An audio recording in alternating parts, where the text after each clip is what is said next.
Nós vamos tratar hoje sobre o propósito da igreja. Nessa aula, essa matéria, nós temos estudado sobre como Deus vê a igreja, certo? Aquele tema que tem um nome esquisito, eclesiologia, e que muitas pessoas fogem desse tema. Eclesiologia, que palavrão, né? Mas que é tão prático na vida da igreja, e justamente é por causa da vida da igreja, né? E que se a gente negligencia esse assunto, a gente acaba fazendo coisas por fazer sem saber por que faz na igreja, né? Nós já falamos sobre da onde a igreja veio, qual que é o papel da igreja no plano de Deus para o mundo, em relação ao povo de Deus no Antigo Testamento também. Nós já vimos sobre o que torna uma igreja de fato uma igreja verdadeira. A gente tem tantas igrejas nesse Brasil afora aí, né?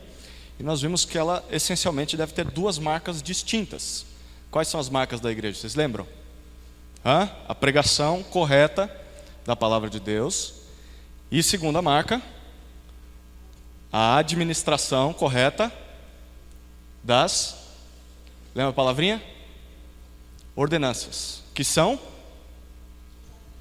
batismo e a ceia do Senhor. Então nós falamos sobre os dois também, tá?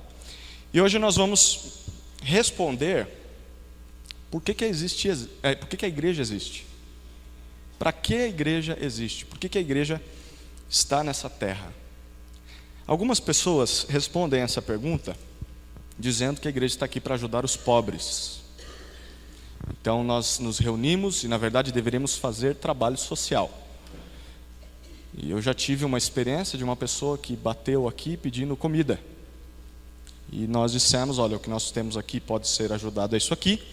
E a pessoa disse, vocês deveriam se envergonhar porque vocês são uma igreja, vocês têm a obrigação de dar alimento para o povo. Essa pessoa precisava de uma aula de eclesiologia. E justamente esse tema aqui vai ser bem explorado na próxima aula, tá? Se não na próxima ou na que vem depois. Justamente para explicar sobre a igreja e a relação dela com a ajuda social, tá? A gente vai falar disso e é bem esclarecedor, tá? Mas a igreja, será que está aqui para ajudar os pobres? Só para isso? Algumas igrejas têm se dedicado só a isso. Será que a igreja serve para ser um refúgio do mundo? Então, eu não quero que o meu filho vá para o carnaval, o que é que eu faço? Tranco ele dentro da bolha, dentro da igreja lá, então lá ele vai ser protegido dos ataques do mundo. Sim, em certo sentido sim, mas será que é só para isso? Será que a igreja é um lugar onde as pessoas vão para se tornar melhores? Muitas pessoas pensam assim, né? Eu vou mudar de vida, então a primeira coisa que eu vou fazer qual que é? Voltar para a igreja. E a gente percebe que às vezes nem volta, né? Só fica falando que vai voltar, e quando volta ou vem, fica por um tempo só. Mas tem pessoas que acreditam que a igreja é só para tornar pessoas melhores. A resposta definitiva, qual seria? Para que a igreja existe? Para a glória de Deus. Tudo que foi criado para a glória de Deus. Todas essas coisas que vocês falaram são verdadeiras. Nós vamos falar, eu acho que vocês estão lendo a minha folha aí, né? Mas tudo isso é para a glória de Deus, certo? E nós precisamos deixar isso muito claro na nossa mente. Para que eu evangelizo? Para que eu adoro a Deus? Para que eu prego a palavra? Com um propósito, porque isso traz honra, glória ao nome de Deus, certo? Então essa é a resposta final, mas quais os meios nós usamos para atingir o propósito de glorificar a Deus? Eu quero propor três propósitos, ou 3 meios para se chegar à glória de Deus na igreja. Só quero lembrar vocês que nós estamos usando esse livrinho aqui, que é fantástico, sobre eclesiologia. Igreja ou Evangelho Visível, do pastor americano batista, chamado Mark Dever. Algumas coisas estão vindo dele, outras daquele monte de livro que eu já mostrei para vocês na primeira aula. Mas aqui nós vamos tratar na aula de hoje com base num capítulo desse livro. É um livro que vale a pena você comprar, tá? Se não me engano, acho que a gente tem ali na livraria. Muito útil, muito útil. Vamos lá então. 3 áreas. Primeiro, adoração a Deus. Segundo, edificação dos crentes. E terceiro, evangelização dos perdidos. Os 3 propósitos da igreja para que ela possa glorificar a Deus, tá? A gente vai passar por cada um de uma maneira bem pausada Quero que vocês participem, tá? Façam comentários, tirem dúvidas. Vocês agregam a aula, tá? A aula não é aula se vocês não participam. Senão eu só dei uma prédica aqui. Eu não estou aqui para pregar. Pregar domingo. Domingo eu falo sem parar e vocês só ouvem. Agora eu falo, ouço vocês e a gente vai trocando ideias. Tá bom? Certo? Então vamos trocar ideias agora. Falar sobre a adoração a Deus. A gente poderia dividir a adoração a Deus em duas facetas, tá? E eu vou começar de uma maneira diferente de todos os outros pontos. Todos os outros pontos eu vou tratar primeiro do individual, para depois tratar do coletivo. Mas a adoração, ela começa com o coletivo e depois para o individual, e vocês vão entender por quê. Então a primeira faceta da adoração a Deus é a adoração coletiva, tá? Essa é a palavra para ser preenchida aí na sua folha. Sobrou alguma folha, João? Acabou tudo, ok. Nós temos uma definição de adoração coletiva. Ela acontece no contexto da congregação reunida. E aí temos a definição aí: quando a igreja local se ajunta para glorificar a Deus em um culto que contenha os elementos que Ele prescreveu em sua palavra. Então eu vou explicar melhor essa frase aqui. A adoração coletiva se trata de uma adoração congregacional que abrange o ajuntamento dos crentes num lugar público, ou melhor, em que eles estão juntos, pelo menos.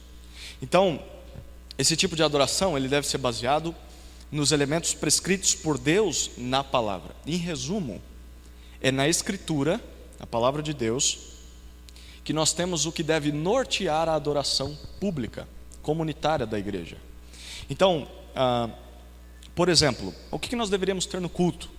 Poderíamos ter teatro, poderíamos ter um filme, poderíamos ter, o que mais aí que você já viu em cultos? Como é que é? Demônios serem expulsos no culto, né? Será que nós deveríamos dançar, ter a unção do riso, sair correndo, a unção do cachorro, seja lá o que for, porque tudo isso está na internet. O que deveria ter no nosso culto? E por que o nosso culto é do jeito que é? A gente já falou sobre isso na primeira aula, e eu vou falar sobre isso na aula 7, então não é na próxima aula, na outra, sobre o princípio regulador do culto a Deus. O que regula o culto? O que diz o que deve ter no culto ou não? Será que é o pastor que chegou? Então eu fico à mercê do pastor. Então quando ele vem, se ele tem algumas ideias lá, a gente faz o que ele manda. Aí vem outro pastor, não, é outras ideias, a gente muda totalmente o nosso culto. Ou será que há um padrão ao qual nós deveríamos observar, e todo pastor que viesse, ele deveria se enquadrar ao padrão? E a tese da aula 7 é que o padrão está aqui, e nós deveríamos nos basear nisso aqui. Mas como eu vou falar disso numa aula só, então deixa por enquanto essa dúvida, tá? Sobre o que deve ser feito no culto. Mas agora nós vamos tratar sobre as circunstâncias do culto, tá? Quando e onde os cristãos deveriam se reunir coletivamente, juntos? A resposta mais simples é que o Novo Testamento não prescreve essas coisas. Ele não diz isso com clareza. Por exemplo, ele não diz que tem que ser nesse dia, nesse horário, nesse local. E eu quero mostrar para vocês como o Novo Testamento não faz isso. Local. Vamos abrir em 3 passagens que mostram para nós os cristãos da igreja primitiva se reunindo em lugares totalmente diferentes. Não era só em um lugar.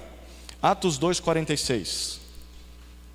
Ok, eles se reuniam como igreja diariamente. Interessante, né? Todos os dias. Aonde? Tem 2 lugares pelo menos aí. Primeiro, o templo. Qual templo era? O templo de Salomão, lá de São Paulo? O templo da Igreja Batista no Jardim Imperial? Qual era o templo ao qual o texto está se referindo? Quem lembra? O templo em Jerusalém. O templo dos judeus. Eles se reuniam no templo dos judeus, onde era comum que se fizessem orações, e eles tinham espaço lá e ficavam lá. Mas também a reunião poderia ser lá, ou qual que é a segunda? De casa em casa, nas casas, né? Então eles revezavam. Bom, então não tinha um lugar fixo para eles, pelo menos nesse começo. Quando você caminha um pouco mais em Atos, lá no capítulo 16, tem um lugar bem inusitado para reunião de estudo bíblico e oração. Atos 16, versículo 13. Aqui nós temos a descrição da fundação da igreja em Filipos. Nós estudamos essa carta no início ou no final do ano passado. Paulo, normalmente, quando ele chegava num lugar, ele ia para a sinagoga primeiro, porque ele pregava para os judeus. Caso eles não quisessem o evangelho, ele ia para os gentios. Em Filipos não tinha sinagoga, e Paulo está ali. E o que ele faz? Olha o versículo. Tinham mulheres que se reuniam no rio, à beira do rio, né? Talvez fossem ali lavar suas roupas, e aproveitavam e oravam, tentavam buscar a Deus. E o apóstolo Paulo vai até lá, porque ele descobre que tem um grupo de mulheres que se reúne ali, e ele prega o evangelho para elas, e depois disso eles continuam se reunindo no rio, né? Não, né? Está aproveitando. Isso mesmo. E as mulheres, então, aproveitam, fazem duas coisas ao mesmo tempo ali, né? Lavando a roupa e orando também. Então, virou um lugar de estudo bíblico, né? De culto. Mas também temos em Romanos 16, uma outra ocasião. Versículo 5. Paulo está falando sobre Priscila e Áquila, a partir do versículo 3, ao qual os romanos deveriam cumprimentar. E diz, olha, também cumprimentem toda a igreja que está na casa desse casal.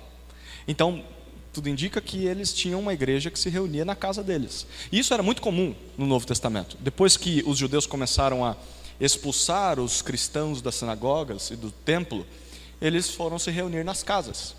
E naquela época as pessoas não tinham grandes casas. Quem tinha uma casa grande para receber pessoas era provavelmente pessoa que tinha muito dinheiro, né? A gente sabe que a mãe de João Marcos, que escreveu o Evangelho segundo Marcos, provavelmente tinha uma casa muito grande, a igreja também se reunia na casa dele.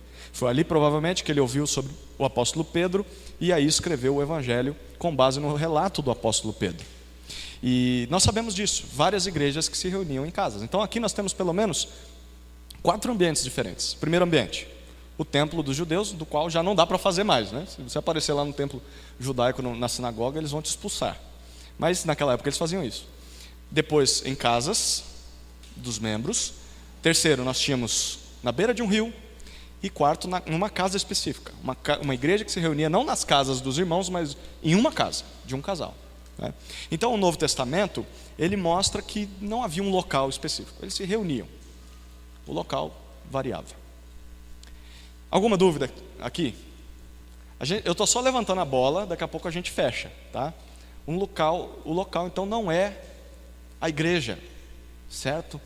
E não é diferente de você fazer uma reunião, como nós fizemos domingo passado de manhã, numa casa, onde tem uma piscina e pessoas estão de bermuda, como fazer num templo, no domingo à noite, todo mundo de paletó e gravata, com aquela roupa de ver Deus, né? Não tem diferença. O importante é a igreja estar reunida, independentemente do local, certo? Se por algum motivo essa igreja aqui tiver que entrar num centro espírita ou um templo de adoração ao diabo, nós podemos transformar aquele lugar numa casa de Deus, no momento em que nos reunimos para adorar a Deus. Claro que a gente não vai fazer isso, mas se tiver oportunidade, vamos fazer sim. Ir lá e pregar a palavra de Deus lá, né? Mas a igreja, onde ela se reúne, se torna o local de adoração a Deus, certo? Segundo, quanto ao dia, qual dia a igreja deve se reunir? Nós descobrimos que no decorrer da história a igreja acabou se reunindo preferencialmente aos domingos, tá? Na história da igreja você repara isso. Lá no início a gente viu que era todos os dias. Mas com o passar do tempo, essa reunião começou a ser a reunião mais importante, aquela que reúne a maioria da comunidade, ser no domingo. E os historiadores dão 3 razões do porquê isso aconteceu. Primeiro, vamos abrir em Mateus 28, 1. Quem pode abrir em Mateus 28, 1 e ler? O outro abre em João 20, versículo 1. Mateus 28, quem pode ser? Levanta a mão aí. Aqui. João 20, versículo 1. Outra pessoa, por favor. Levanta a mão. Aqui. Então, Mateus 28, 1 e João 20, 1. Achando, pode ler, por favor. Depois do sábado, começou o primeiro dia da semana. Qual que é o primeiro dia da semana? Segunda-feira? Não, é domingo. É domingo, né? Nós estamos no primeiro dia da semana e não no último dia da semana. A gente, quando vira o sábado, fala, agora começou o final de semana, né? Não, já está acabando o final de semana, né? Hoje começa o final de semana, porque é o primeiro dia, até o final, sábado, né? E Mateus 28, por favor. João 20. A primeira razão do porquê a igreja começou a se reunir aos domingos é por causa desse evento. Qual que é o evento? A ressurreição. A ressurreição de Cristo se deu no domingo. Esse era um dos motivos. A igreja celebrava a ressurreição nesse dia. Era muito visual, né? Muito característico. A gente se reúne no dia em que o nosso Senhor ressuscitou. Um segundo motivo é que o Cristo ressuscitado, ele se reuniu pela primeira vez com os seus discípulos nesse mesmo dia, no domingo. Quem está em Mateus 28, vamos todos para Mateus 28? Versículos 9 e 10. Ok, então quando as mulheres chegam até o sepulcro, Jesus não está lá, aparece um anjo, o anjo diz, olha, ele vai encontrar vocês. E elas voltam assustadas, né? Poxa vida, nunca vimos algo igual. E Jesus aparece para elas, né? E diz, salve, olá. Imagine, né? Você acha que é fácil assim, Jesus? E elas tremem e se ajoelham, começam a chorar e adorar ao Senhor, aos pés dele. E ele diz, olha, não tenham medo, né? Vão contar para os outros discípulos. E elas vão. E dizem, olha, Jesus vai encontrar com vocês lá na Galileia.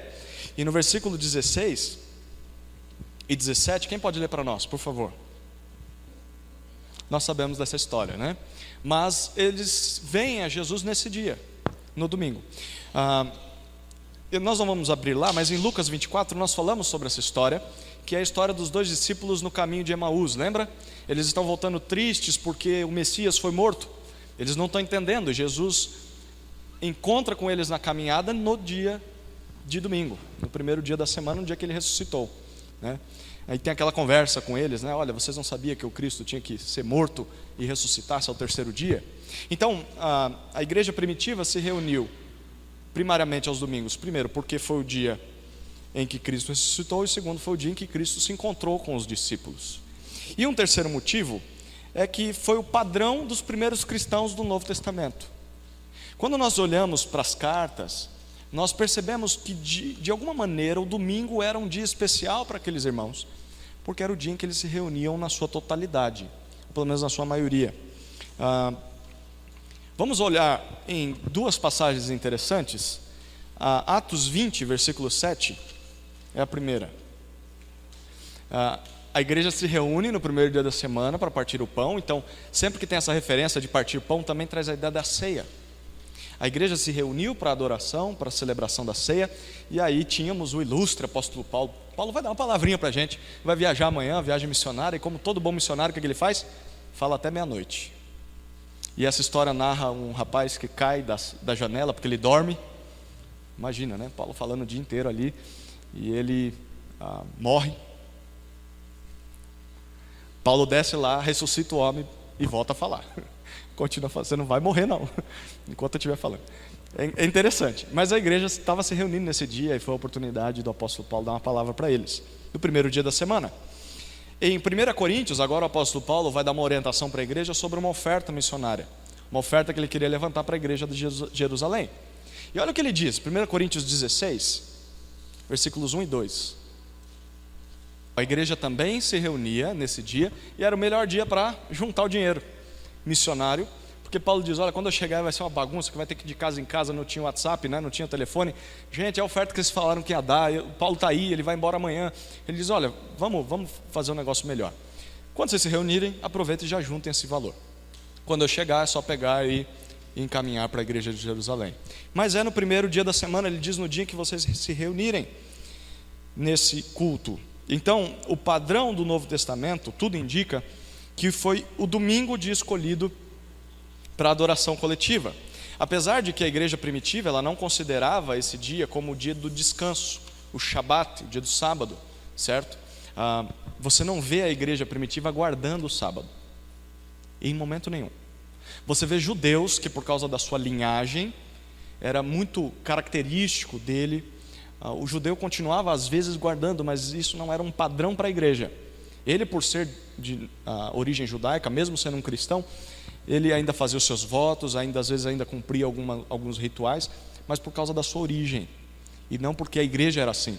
Então hoje nós temos algumas, vou colocar entre aspas, igrejas, que se reúnem só no sábado, porque dizem, nós temos que guardar o sábado como os judeus guardavam, como a igreja primitiva guardava. Você não vê isso no padrão da igreja primitiva.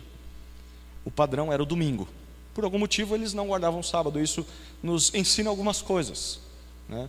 De que o sábado, como um dia cerimonial, como um dia em que deveria ser guardado sem nenhum trabalho, ele na verdade foi aplicado de outra maneira, por Jesus, pelos discípulos e pela igreja. Jesus, ele não fazia nada no sábado, ele trabalhava, mas ele queria ensinar para as pessoas que o sábado era o dia de se trabalhar para Deus, e não para fazer o seu próprio trabalho. Então hoje nós temos judeus ainda que não fazem nada no sábado. Jesus disse não era isso que deveria ser feito no sábado. E isso para os judeus. Quando você vê os apóstolos e depois vê a igreja primitiva, a igreja não guardava o sábado como os judeus guardavam. O dia deles de reunião e adoração ao Senhor era o domingo, mas é diferente do sábado. Não tem o mesmo princípio do sábado, né? Aquele princípio de usar um dia da semana para trabalhar para o Senhor, parece que na cabeça da igreja foi transferido para o domingo, mas não como se ela estivesse guardando o sábado. Ficou claro isso? Não é uma aula sobre o sábado, talvez numa outra ocasião eu possa dar esse conteúdo.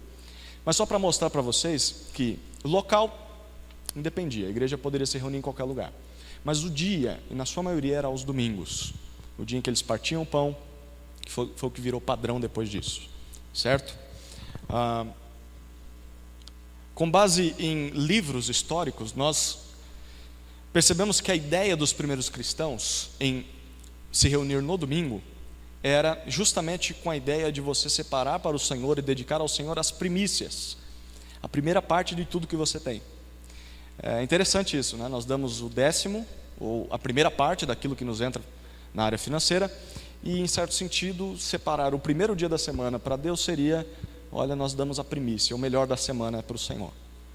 Então por isso que a segunda começa com a palavra segunda, e não primeira, né? O domingo é o primeiro, e por isso os cristãos queriam dizer, Senhor, nós vamos te consagrar o primeiro, o melhor da nossa semana.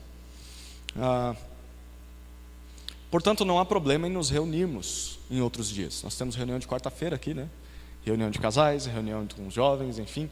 Mas parece ser mais prudente, dentro do possível, que a igreja continue se reunindo aos domingos, né? A gente sabe que tudo depende do contexto. Se amanhã baixa aqui um regime político que diga o domingo vai ser dia de trabalho, né? E obrigue muitos irmãos a ter que trabalhar, a gente vai ter que arranjar uma ocasião para se reunir, né? Mas de preferência, quando possível, a gente tem que seguir o exemplo dos primeiros cristãos. Alguma dúvida ou comentário dentro disso aqui? Certo? Talvez você nem sabia porque você se reúne todo domingo. Essa é uma das razões, tá bom? Essa é a adoração coletiva. Agora a gente vai falar sobre a adoração individual. Eu vou ser mais rápido aqui. A definição de adoração individual.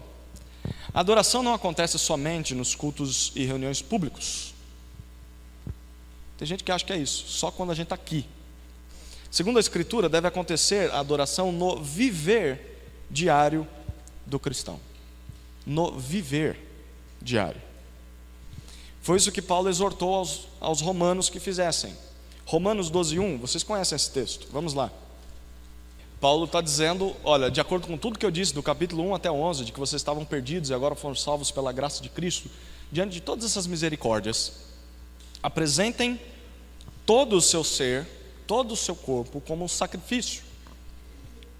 Não se matem por Deus, mas vivam por Deus, um sacrifício vivo. E esse sacrifício vivo também é um sacrifício santo e é um sacrifício agradável, aceitável a Deus. E a ideia de que é o vosso culto racional é a ideia de que é lógico, é o que faz sentido.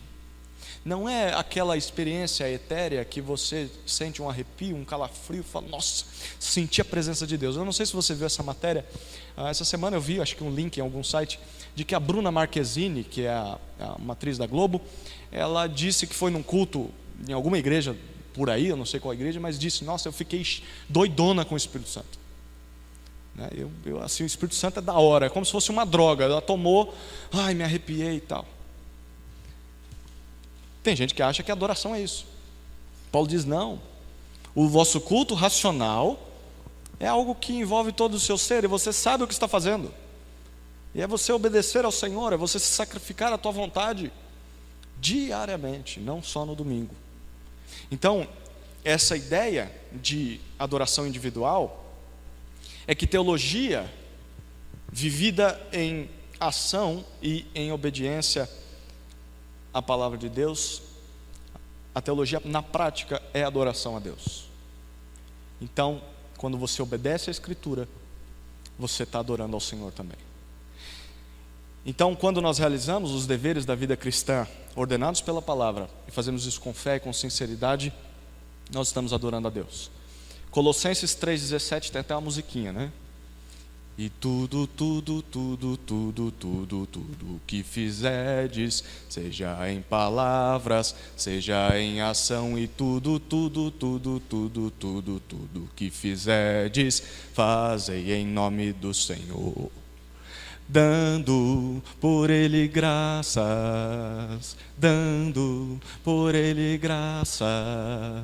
graças a Deus Pai. Tem o Colossenses 3,17 no meio, né, Diego? Eu perdi aí. Colossenses 3,17, tudo que você for fazer, faça em nome do Senhor, por meio disso dando graças a Deus em todas as ações. E 1 Coríntios 10,31, o que diz? Portanto, quer comais, quer bebais o chimarrão, está fazendo isso para a glória de Deus? Tem que estar mesmo. Faça para a glória de Deus, certo? Hoje, quando você for sentar na mesa do seu almoço, aquela bela pratada de macarronada, ou aquele churrasco, ou só aquele arroz com ovo, você deve glorificar a Deus com aquele prato. Não comer muito, não comer pouco, não reclamar, agradecer. Deu para entender? Fazer tudo para a glória de Deus. Isso é adoração individual, certo? Diga. 1 Coríntios 10,31. Quer comais, quer bebais, façais tudo para a glória de Deus. Alguma dúvida aqui? Ficou claro? Primeiro propósito da igreja para que ela atinja a glória de Deus é a adoração. Ok, legal. Coletiva e individual. Segundo lugar, a edificação dos crentes. Eu tenho 5 minutos ainda, a gente vai introduzir o assunto. Então, quando a gente fala de adoração, é edificação, tá? Ponto 2, a palavra edificação dos crentes. Lembra o que é o significado do termo edificar? Saber que não é um termo religioso, né? É um termo de construção civil. O que é edificar? Construir, né? Erigir, erguer. Então é como se você colocasse um bloquinho de cada vez para construir uma casa, para que ela suba, certo? Então edificação dos crentes não é ficar jogando tijolo na cabeça do teu irmão, né? Edificação dos crentes é fazer com que ele cresça espiritualmente.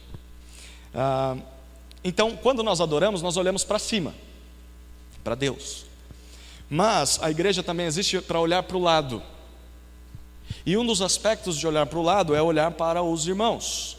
O outro lado, nós vamos ver, é olhar para os perdidos. Mas olhar para os irmãos é o tema desse segundo ponto. Tem uma citação que o Mark Dever faz, eu vou ler para vocês, o propósito vertical da igreja é esse. O propósito vertical, que é aqui, que é glorificar a Deus, o propósito vertical é esse, tá? O propósito vertical, que é glorificar a Deus, exige o propósito horizontal das pessoas, que é trabalhar para evangelizar o perdido e para edificar a igreja, tá? Então, eu quero que vocês entendam um ponto aqui.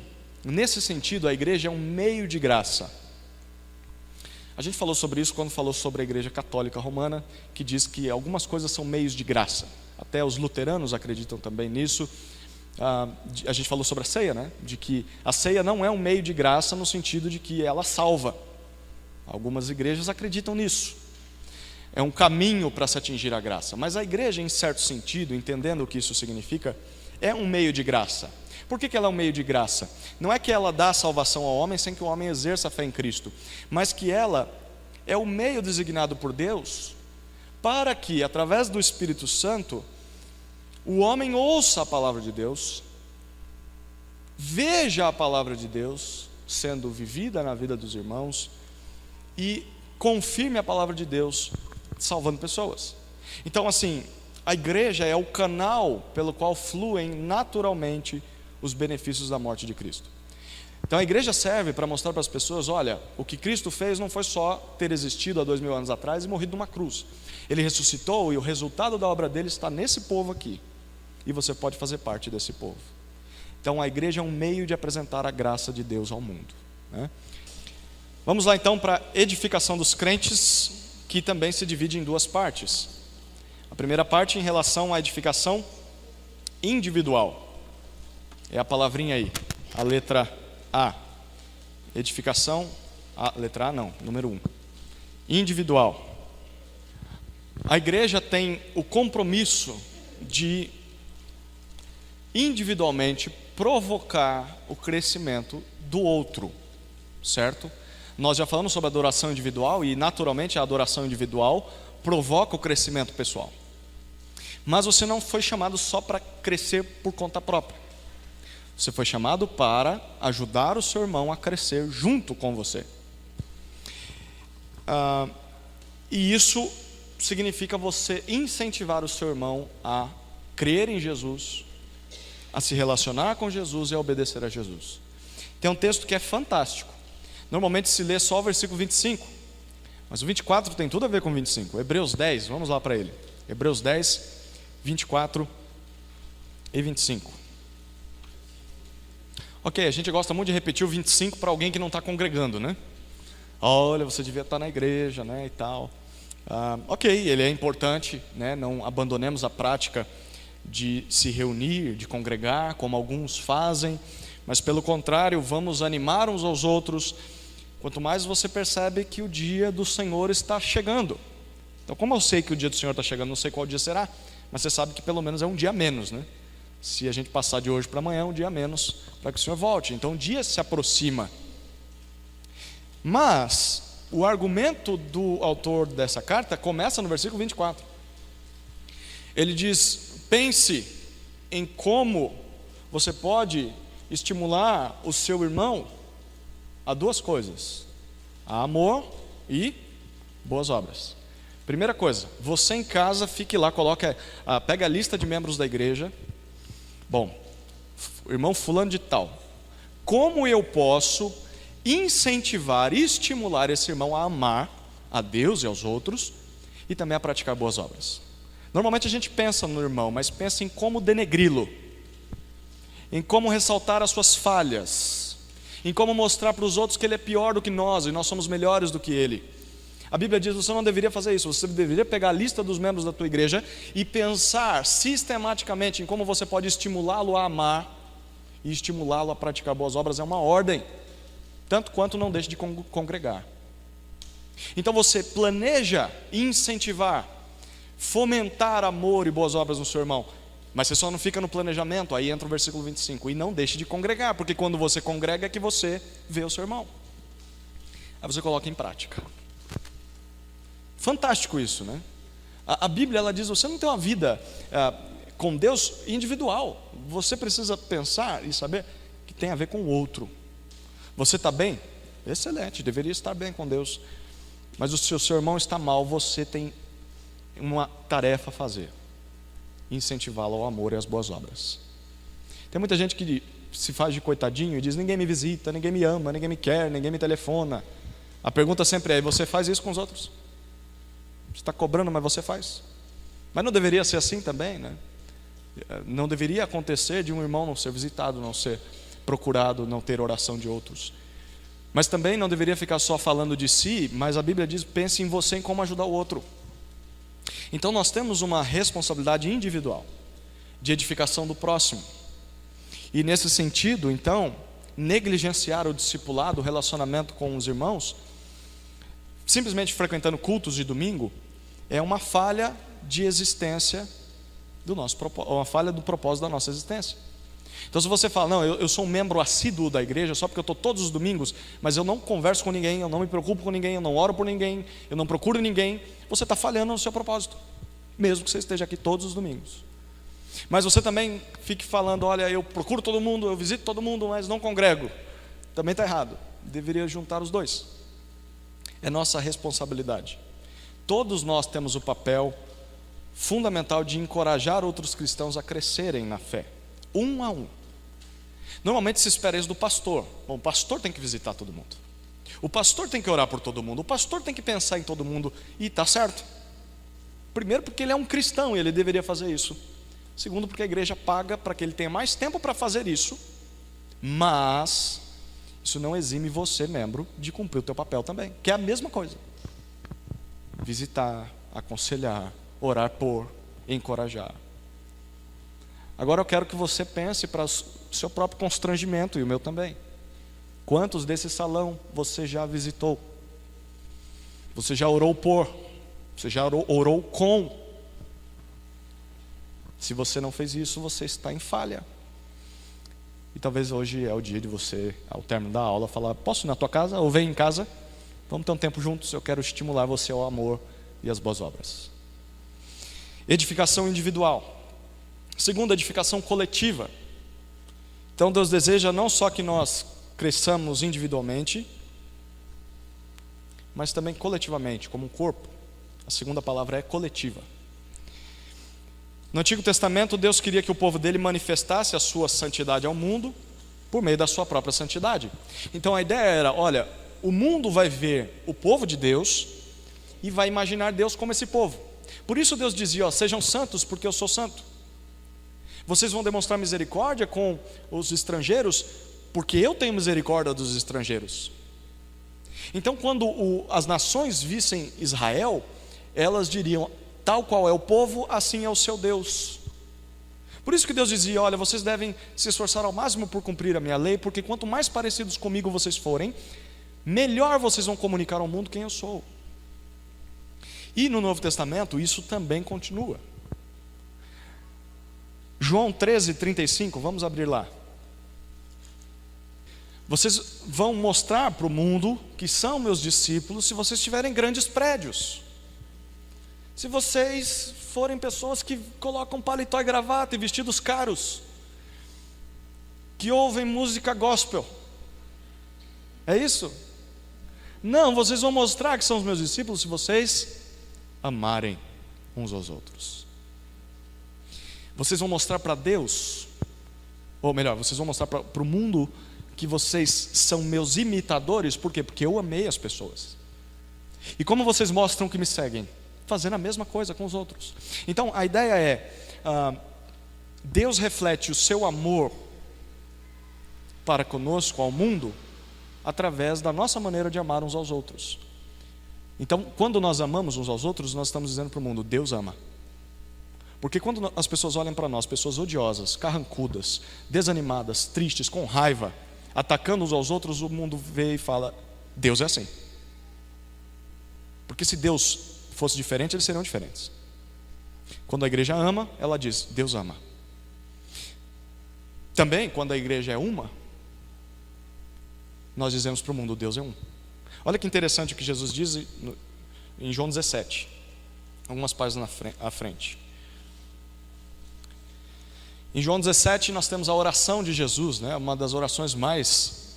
livros foram escritos só por esse capítulo aí, a oração sacerdotal de Jesus. E no versículo 20 e 21, Jesus ora por mim e por você, sabia? Pode colocar o seu nome aí na sua Bíblia. Jesus está orando por você aqui. Olha o que ele diz no verso 20. Ele está orando para o Pai. Ele diz: rogo não somente por estes. Ele está diante dos discípulos. Imagina os discípulos, né, olhando para Jesus. Jesus está falando com o Pai: estou orando por esses aqui. Mas ele diz: mas também por aqueles que virão a crer em mim pela palavra deles.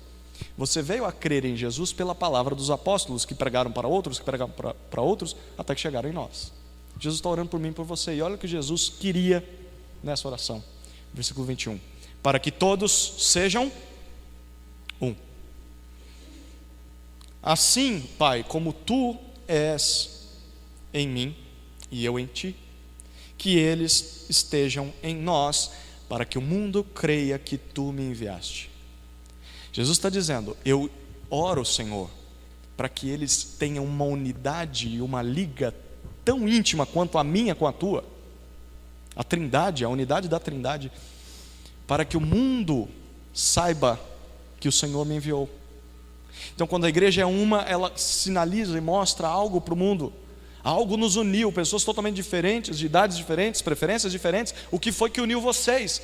Alguém que o Pai enviou ao mundo, Jesus Cristo.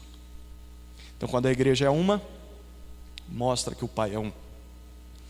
Quando a igreja é santa, vai mostrar que Deus é como? Santo. Por isso ele diz: sereis santos porque eu sou santo. É o que ele diz em 1 Pedro 1. Então, Deus não quer apenas que uns amadureçam e outros não. Deus quer que todos cresçam. Abram em Efésios capítulo 4, versículos 15 a 16. Perceba que fantástica essa passagem. O texto diz, olha, versículo 11, Paulo diz: olha, Deus deu à igreja, Cristo deu à igreja homens como dons.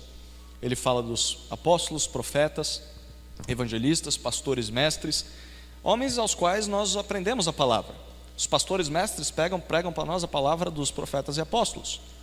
E ele diz: esse ensino serve a aperfeiçoar os santos para a obra do seu serviço e para a edificação. E o objetivo está no versículo 15: seguindo a verdade, mas em amor, todos nós possamos crescer juntos naquele que é o cabeça, Cristo. E o versículo 16 diz: em Cristo, o corpo inteiro, não só o pastor, o presbítero, aquele membro mais antigo na igreja, todos bem ajustado e bem ligado pelo auxílio de cada parte, todas as juntas, efetua o seu crescimento para a edificação de si mesmo no amor, segundo a correta atuação de cada parte. Ou seja, o que ele está dizendo é: gente, isso não é chuva não, tá? O sol vai batendo no telhado, ele estala. O que Paulo está dizendo é o seguinte: o ensino na igreja serve para que a igreja saiba como servir a Deus e crescer junto. Então, cada um fazendo a sua parte, investindo na vida do outro, todos crescem. Foi por isso que Deus deu o ensino à igreja. O problema é que muitas vezes nós queremos crescer por conta própria. Então nós compramos livros de teologia, nós fazemos cursos lá fora, e nós nos deleitamos na palavra e tomamos nota de tudo que é pregado no sermão. Isso é legal, mas Deus está dizendo: eu quero que você também faça isso com o outro. Porque se você chegou num nível fantástico e o outro ainda continua lá embaixo, você continua lá embaixo, porque você é um com ele. Você deveria descer as escadas e falar a linguagem dele e ajudá-lo a subir as escadas do conhecimento e do serviço a Deus. Deus espera a edificação coletiva de todos. Agora eu quero que você pense em você. Se você já é uma pessoa que se considera madura na fé, nossa igreja talvez tenha pessoas, talvez não, com certeza tem pessoas maduras, pessoas em estado intermediário de maturidade que está crescendo, e pessoas que ainda precisam caminhar muito. Você chegou aqui, meu filho, primeiro que você não deveria parar.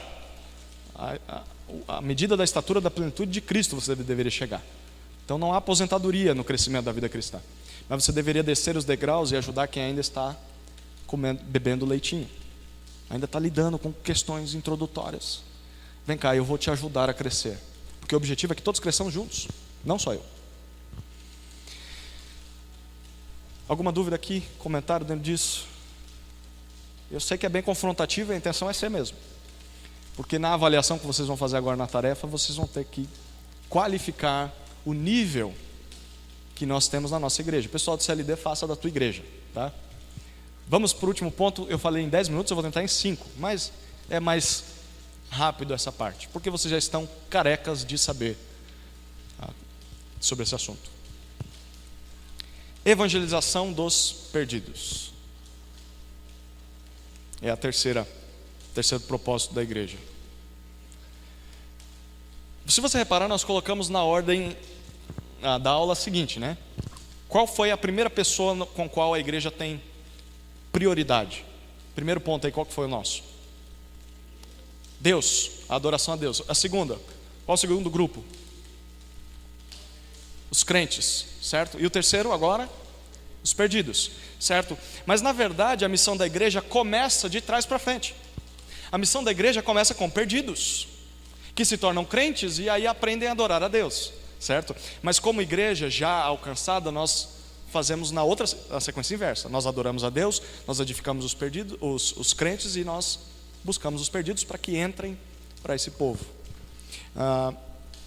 Tem um livrinho muito legal que eu indico você a ler. Eu acho que nós temos ali também. Qual a missão da igreja? Dos autores Kevin DeYoung e Greg Gilbert. Esse Greg Gilbert é da igreja do Mark Dever. Eles definem a missão da igreja da seguinte maneira. Tem uma definição na sua folha, não tem? Me ajudem aí. Tem aqui embaixo. Isso. Nós vamos colocar uma definição da missão da igreja aí. A missão da igreja é ir ao mundo e fazer discípulos, certo? Como? Primeiro, proclamando o Evangelho de Jesus Cristo,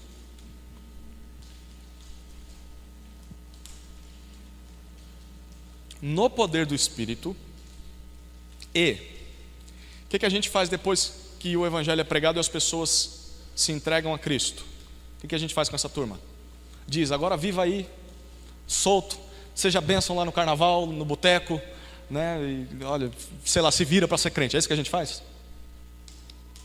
O segundo, ajuda a caminhar, e a ideia é reunindo esses discípulos em igrejas. Para quê? Para que eles adorem o Senhor e obedeçam aos seus mandamentos, tanto agora quanto na eternidade, e agora sim, para a glória de Deus o Pai. As três pessoas da Trindade envolvidas, né? O Evangelho de Jesus Cristo, anunciado com o poder do Espírito, para a glória do Deus Pai. Em resumo, a gente poderia descrever a igreja, a missão da igreja como isso aqui. E aqui nós temos os três elementos da nossa aula: adoração, edificação e evangelização. Então as pessoas só podem glorificar a Deus e ser edificadas se primeiro elas fizerem parte da igreja. E como elas fazem parte da igreja? Sendo salvas pelo Evangelho. E elas só serão salvas através do evangelismo. Ontem nós tivemos a primeira aula com a classe de novos membros e nós falamos que o Evangelho não é um folhetinho, o Evangelho não é Jesus te ama, o Evangelho não é venha para a igreja. O Evangelho é uma mensagem. E as pessoas são evangelizadas ao ouvir uma mensagem, a mensagem de boas novas, de salvação que vem da parte de Deus para nós.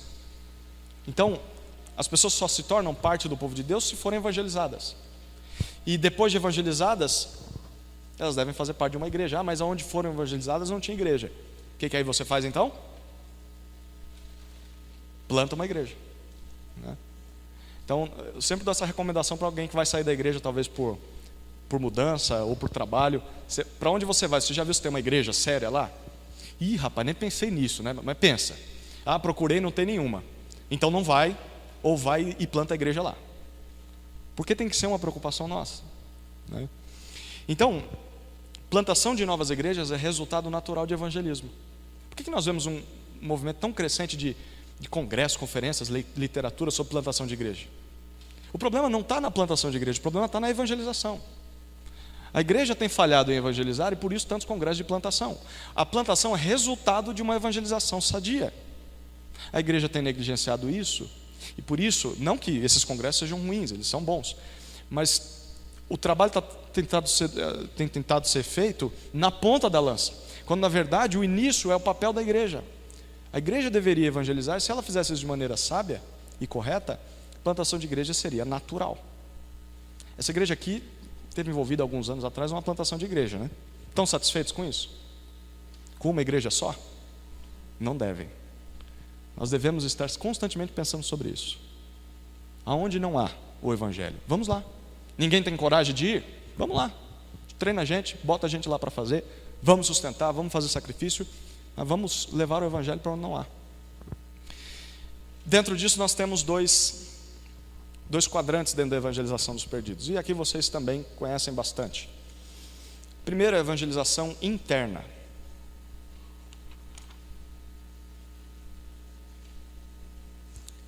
E segundo, a evangelização externa. O que é evangelização interna? Alguém poderia sugerir?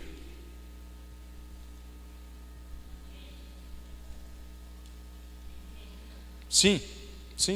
Nós sermos evangelistas onde estamos.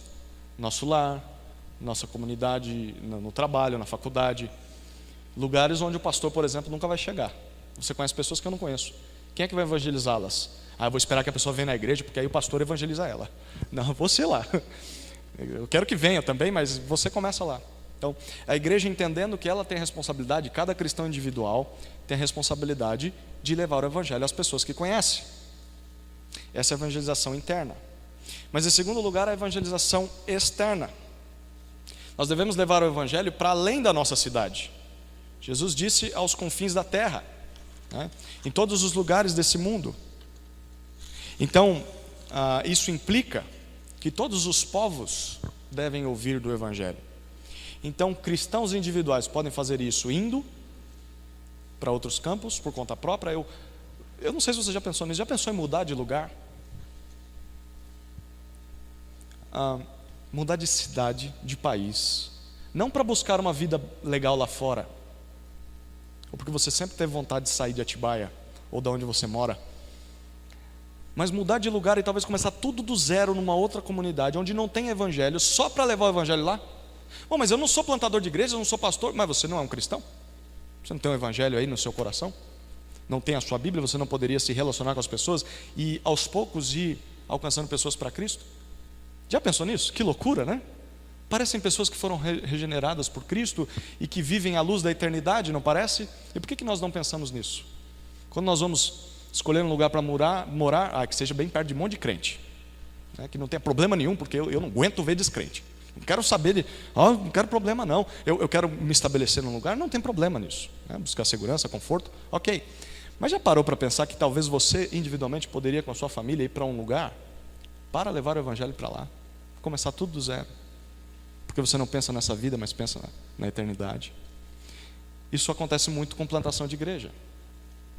Eu li um livro fantástico que eu falei, rapaz, isso dificilmente acontece por aqui. Plantar igreja é para os fracos, é o nome do livro. Plantar igreja é para os fracos. É desse autor, Greg Gilbert, se não me engano. E é justamente para os fracos, ele conta isso, como é plantar igreja. E ele diz que a igreja foi por anos orando, e ele foi levantando pessoas dentro da igreja que o ajudariam a plantar uma igreja, ou revitalizar uma igreja. E é o que ele fez. Depois de se relacionar por anos com essas pessoas e orar por elas e treinar elas, ele chegou e falou: eu quero propor um desafio.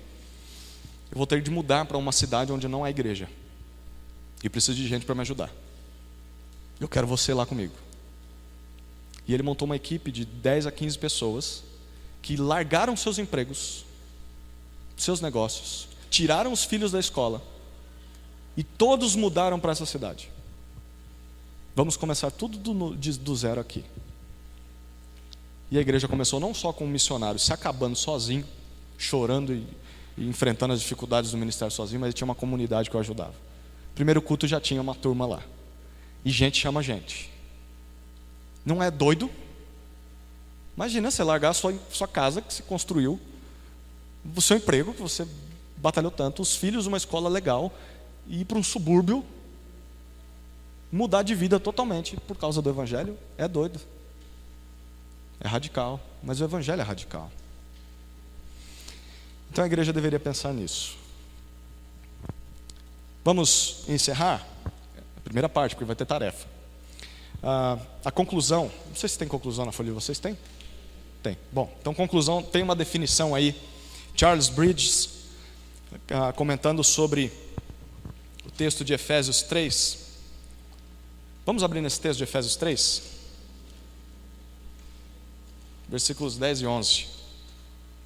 Gente, é um dos textos mais fantásticos sobre a vida da igreja. Paulo está falando sobre o ministério dele, de pregar o evangelho, que esteve oculto no passado, mas que agora está revelado. E ele diz: para que eu anuncio o evangelho? Para que agora a multiforme sabedoria de Deus, a sabedoria de Deus que toma várias formas, infinitas formas, seja manifestada. Eu prego o evangelho para que Deus, a sabedoria dele seja manifestada. Manifestada por meio de quem, Paulo? Por meio da igreja. A igreja mostra ao mundo a sabedoria de Deus, mas não só ao mundo, olha o que ele diz: aos principados e potestades, aos poderios nas regiões celestiais, segundo o eterno propósito que fez em Cristo Jesus nosso Senhor. Em outras palavras, o que Paulo está dizendo é o seguinte: aprove a Deus usar a igreja, essa comunidade de pessoas falhas, mas redimidas pelo sangue de Cristo, a anunciar ao mundo e àqueles que estão além do campo material, anjos e até demônios, sejam todos os seres celestes, a sabedoria de Deus. Eu e você carregamos esse peso nas costas. A definição de Charles Bridges, o comentário dele é o seguinte: a igreja é o espelho. Já ouviu aquela música? Você é o espelho. Arranca do seu Spotify, tá? Biblicamente, o que é o espelho que reflete todo o esplendor de Deus é a igreja. A definição é: a igreja é o espelho que reflete todo o esplendor do caráter divino. É o grande cenário em que as perfeições de Deus são mostradas ao universo. Queridos, o que está em jogo na igreja é nada menos do que a proclamação da glória de Deus para toda a sua criação. Então nós não devemos reduzir a igreja a gostos e preferências pessoais. Eu quero que a igreja seja assim. A minha igreja de 20 anos atrás era assim e essa tem que ser assim. Não está em jogo a nossa posição pessoal ou o nosso conforto próprio. A glória de Deus está em jogo. Nós ensinamos algo aos anjos. O que nós estamos ensinando? É por isso que nós estamos estudando sobre o que é essa igreja. Amém?